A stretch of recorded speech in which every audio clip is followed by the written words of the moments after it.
Good morning, 8th standard. We are doing continue our chapter third number lesson number third, force and pressure. Okay, what is force and what is pressure, that you know. A rough idea is there to you now. We scientifically how the pressure is work, how the force is work, that we see here. Okay, in this chapter. So the stationary object which no force is acting remain stationary. Means अगर आप देखो आपके हाथ में mobile है, book है, या कहीं पे कुछ बुक रखा हुआ है, तो जब तक आप उस पर फोर्स अप्लाई नहीं करते हो तब तक उसकी जगह बदल सकती है क्या? नहीं. It's remain as it is, right. ये ऐसे रहेगा.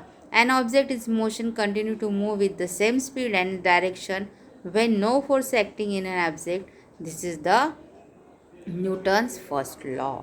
कि ऑब्जेक्ट वैसे कि वैसे ही रहता है जब तक उस पर किसी ही प्रकार का आप फोर्स अप्लाई नहीं करते हो. तो this is the force, this is the Newton's first law. Okay, now some diagram is here. They are observed 3.1 and 3.2. See here the various action. In the first picture that we see that the man is pushing the car.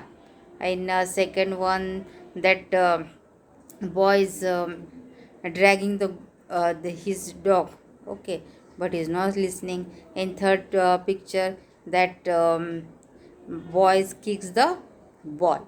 Okay, in these three the same the force is applying, है ना. Force apply कर रहे हैं ना तीनों के तीनों भी.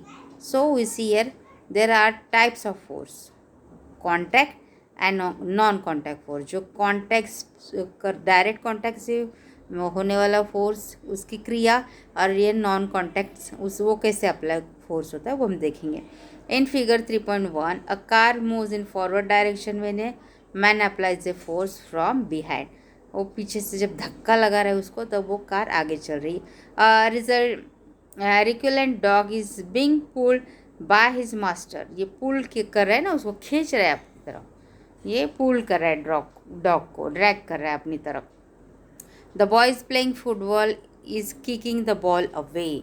वो बॉल को जोर से किक करके वो दौड़ा रहा है लंबे से. Okay, so what do observe from this? A force acts on two bodies through an interaction between them.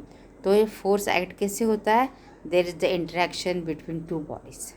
जब इंटरेक्शन होता है, एक तो फोर्स लगाने वाला है, अप्लाई करने वाला है, और दूसरा फोर्स अपने पे अप्लाई करके लेने वाला है, तभी एक्शन हो रहा है यहाँ पे. ओके, बॉल है तो बॉल को किक किया तभी वो फोर्स अप्लाई होके जाएगा. फोर्स तो है लेकिन आप जोर से वो फोर्स किस चीज़ पे अप्लाई कर रहे हो, उससे रिएक्शन होने वाला है. Okay, now see here some events. See the figure 3.2. Iron nails get attracted to the pole of the magnet due to the magnetic force. कभी ये तो हर एक छोटे बच्चे करते हैं ना, मैग्नेट लेके आयरन नेल्स के ऊपर ऐसे ऐसे करेंगे तो वो खींच लेगा ना. वो जो चुंबक है, जो मैग्नेट है, वो आसानी से खींच लेगा. सम इवेंट्स दैट अगर आपका कोम है उसको आप ड्राई बालों पे ऐसे ऐसे ऐसे ऐसे करके अगर हम कागज़ के टुकड़ों पे पीसेस पे रखोगे तो कागज़ के पीसेस वो ऑटोमेटिकली उसके ऊपर अट्रैक्ट हो जाएंगे, उसकी तरफ अट्रैक्ट हो जाएगी. ये स्टैटिक फोर्स है. तो हमको देखना है कि फोर्स कौन कौन से है, contact and non contact force. Okay, one request to you that you please read this chapter twice. Okay, मेरा पढ़ाने के बाद भी या पढ़ा रही हूँ तब भी आपको ये चैप्टर रीड करना है. A coconut is falling from the coconut tree. Objects are attracted to the earth due to the force of gravity. कभी कोकोनट को ऊपर फेंकते हो, आसमान में जाते हो देखा है क्या? वो नीचे डाउन ही गिरता है. या कोई भी फ्रूट हो नीचे ही गिरता है. क्यों? Because the gravitational force is acting on it. ये सबको पता है, ग्रेविटेशनल फोर्स जो है पृथ्वी का वो एक्ट होता है. When A comb gets rubbed against the hair, the small pieces of paper kept on a table get attracted to the comb. The comb has an electrostatic charge and there is an induced opposite charge on the pieces of the paper and the pieces stick to the comb. तो इसमें charge होता है, electrostatic charge होता है, जिससे वो induce हो जाता है रब करने से, और वो इलेक्ट्रोस्टैटिक चार्ज फिर ये पेपर के पीसेस हैं वो अट्रैक्ट कर लेता है अपनी तरफ. In figure number 3.1 the force seen on act through a direct contact of the subject और वाया वन और most subject such free force is called contact force. जो डायरेक्ट कॉन्टैक्ट से हो रहा है वो कॉन्टैक्ट फोर्स है. In figure 3.2 force is applied between two objects even if the two objects are not in contact. Such force is called non-contact force. जैसे electrostatic force है, magnetic force है, gravitational force है, ये कैसे हो गए? Non contact force हो गए. और यहाँ पे जो आपने देखे pulling that dog, kick the ball, pushing that car, ये डायरेक्ट कॉन्टैक्ट से हो रहा है ना, तो ये हो गए contact force. Okay. Muscular force is an example of contact force. हम मसल्स का फोर्स लगाते हैं ना. कॉन्टैक्ट फोर्स मीन्स मसल से पुश कर रहे हैं ना गाड़ी को, मीन्स हमारे मसल्स पे काम कर रहे हैं, इसलिए हम क्या बोलते हैं इसको? Muscular force. Okay. Applied on the object with the help of our muscles. It is applied in the several cases such as lifting, pushing, pulling. इसमें हम क्या करते हैं? मस्कुलर फोर्स अप्लाई करते हैं ना. कुछ लिफ्ट, कुछ चीज़ें उठाते हैं, उधर रखते हैं, या पुश करते हैं, या पुल करते हैं, तो हम कौन सा फोर्स अप्लाई करते हैं? Muscular force. Okay. The contrary the force like magnetic force, gravitational force, magnetic force, electrostatic force act without a contact. Therefore, these are the example of non-contact force. Muscular force is the example of contact force, and this gravitational force, magnetic force, electrostatic force is the example of non contact force. Okay. क्रिया तो होती है, force भी apply होता है, लेकिन direct contact नहीं होता है. आपको ये क्लियर हो गया? अगर कुछ डाउट है तो प्लीज़ आप मुझे पूछ सकते हो. Right. Now see here, when a ball is kept on a table and pushed a little it moves ahead and get slow and stop. अगर बॉल अगर टेबल पे रख दो तो वो थोड़ा सा उसका धक्का लगाओ, पुश लगाओ, तो वो मूव्स अहेड, थोड़ी देर आगे चले जाएगा, और गेट स्लो, धीरे धीरे स्लो हो जाएगा और स्टॉप हो जाएगा. Right. A car running on a plain road travels some distance and stop after the engine is switched off. तो कार आप ड्राइव कर रहे हो और इंजन स्टॉप कर लिया तो धीरे धीरे चल के वो बंद हो जाएगी. After the engine is switched off, this is because of the force of friction between the ground surface and object in a motion. ये क्यों हो रहा है? फ्रिक्शन होता है ग्राउंड सरफेस और जो भी आपका ऑब्जेक्ट है उसके बीच में. The object would have remained in a motion. The frictional force is very useful in daily life. Frictional force तो daily life में बहुत ही useful है. While working with push the ground behind with our feet.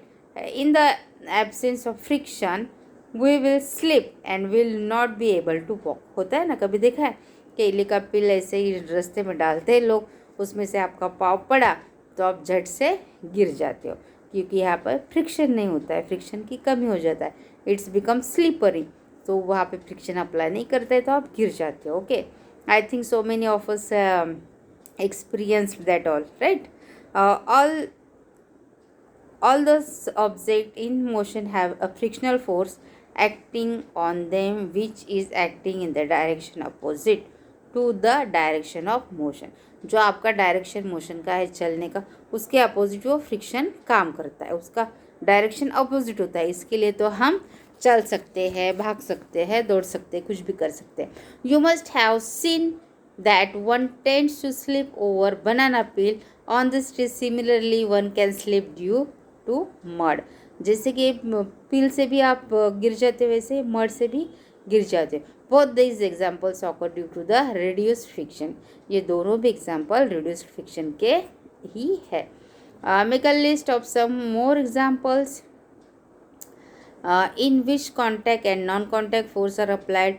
Right the type of force. ये आपके लिए homework है, आप ये करोगे, लिस्ट भी बनाओगे और उसके एग्जाम्पल भी बताओगे मुझे कि कौन सा फोर्स कॉन्टैक्ट है, कौन सा नॉन कॉन्टैक्ट है, और आपके डेली लाइफ में आपने क्या क्या एक्सपीरियंस किया, आपने क्या क्या देखा है, वो सारे यहाँ पे लिखे. टाइप्स ऑफ फोर्स भी आपको लिखना है. Okay. This is homework to you. Remember that. Do that and please send me on my WhatsApp number. Take 2 plastic bottles with rectangular shape. आपको क्या करना है, 2 प्लास्टिक बोतल लेने हैं with 2 rectangular shape. Close their opening by fitting the lids tightly. Keep 2 small bar magnet on them and fix them neatly using a sticking tape. आपको वो fix करना है दोनों को स्टिकिंग टेप से, और उसको स्मॉल बार मैग्नेट उस पर चिपकाने, स्टिक करने और पानी में डालना है. Fill a big plastic tray with water and leave the 2 bottles floating with the magnet at the top. Take 1 bottle near the other. If the north pole of the magnet is near the south pole of the other magnet, these bottles will head towards such each other because unlike poles attract each other. Observe that all that happens when the directions of all bottles are changed. We can observe change in the motion of the bottles without any direct contact. This means that there is the existence of non-contact force between 2 magnets. ये 2 magnets है, उन पे non existing force है. आपको पता है ना, 2 opposite poles attract and 2 same poles reflected. So अगर ये मैग्नेट चिपका के हमने उस पर ट्राई करके ये बॉटल्स को पानी में डालिए तो भी उनको अपना अपना मूवमेंट है. ड्यू टू दिस अट्रैक्शन वो उनका डायरेक्ट कॉन्टैक्ट फोर्स उस पर काम कर रहा है, नॉन कॉन्टैक्ट फोर्स काम कर रहा है, बिकॉज मैग्नेटिक फोर्स उसमें काम कर रहा है, तो उनके डायरेक्शन चेंज हो जाते हैं. Okay. Have you learned about the static electricity in the previous standard? आपने पढ़ा ना 6th स्टैंडर्ड में, सॉरी 7th स्टैंडर्ड में स्टैटिक इलेक्ट्रिसिटी क्या होता है, नहीं पढ़ा है ना आपने सब ने. वो एग्जाम्पल तो कोम का एग्जाम्पल भी किया होगा ना घर में. You have learn about static electricity in the previous standard. Electrostatic force is a non contact force. जो इलेक्ट्रोस्टैटिक फोर्स होता है वो नॉन कॉन्टैक्ट फोर्स होता है. To verify this which experiment will you perform. तो आपको ये करने के लिए कौन सा एक्सपेरिमेंट करना है, वेरीफाई करने के लिए कि स्टैटिक इलेक्ट्रिसिटी फोर्स ये नॉन कॉन्टैक्ट फोर्स होता है. ये तो हमको सबको पता है, कोम का एक्सपीरियंस हमने किया है. तो अब नॉन कॉन्टैक्ट, डायरेक्ट कॉन्टैक्ट नहीं होता है, तब भी कैसे वो पीस ऑफ पेपर्स उसको चिपक जाते हैं.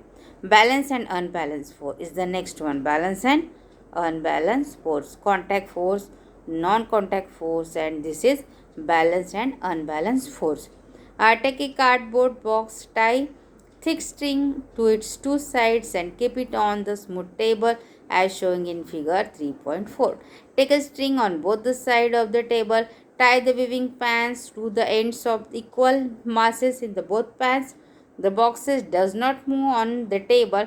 If more mass is kept in on the pans, then in the other the box start moving in the direction of the pan.